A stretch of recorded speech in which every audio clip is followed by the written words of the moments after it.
Right, I'll try and explain it easiest way I can, really.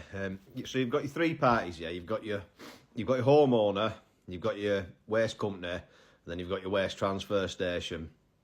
So as a homeowner, I can put a skip on my drive, throw all my crap in it, get rid of it, or I can throw it in car, take it to the tip, and get rid of it. But as soon as a transaction takes place between the homeowner and the waste company, that waste then becomes trade waste.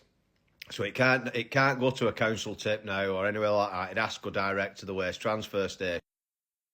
And this is where your waste transfer notes will come in. So on a waste transfer note, you have three signatures basically. So you'll have where the waste came from, where it's gone to, and my signature. So you'll have the customer, the contractor, and the waste transfer station that'll all sign that waste transfer. It's kind of like a chain of events for where that waste has gone. So if I, my customer signs it, I sign it, but without that end signature, because it's now all on a skip on my mum's drive, without that end signature, you've broken that chain of events. If you ever get authorities asked to see your waste transfer notes, you're screwed on that one for a start.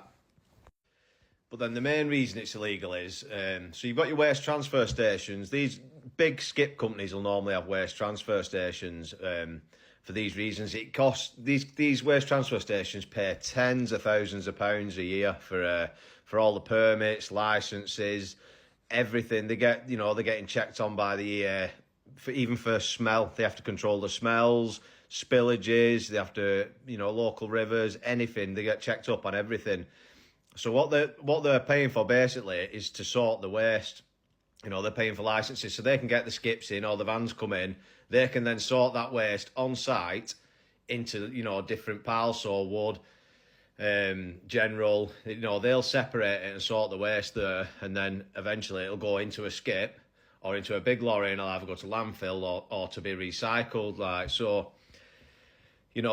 That's what they're doing. So in effect, if I put a skip on my mum's drive and start emptying my van on there and sorting the waste there, I'm kind of running my own little waste transfer station without all the permits, without all the licenses on my mum's drive. So, that's why it's illegal.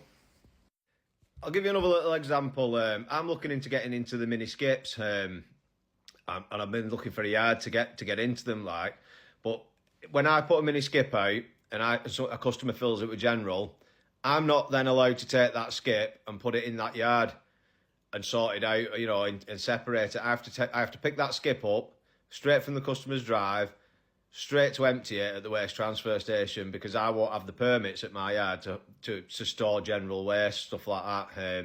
Again, I'd get fucked to be looking at 20 grand fines for leaving a skip full of general waste on a yard that's not got the permits. And it's just the same thing, really. I mean, it does happen. I'm not saying it doesn't happen.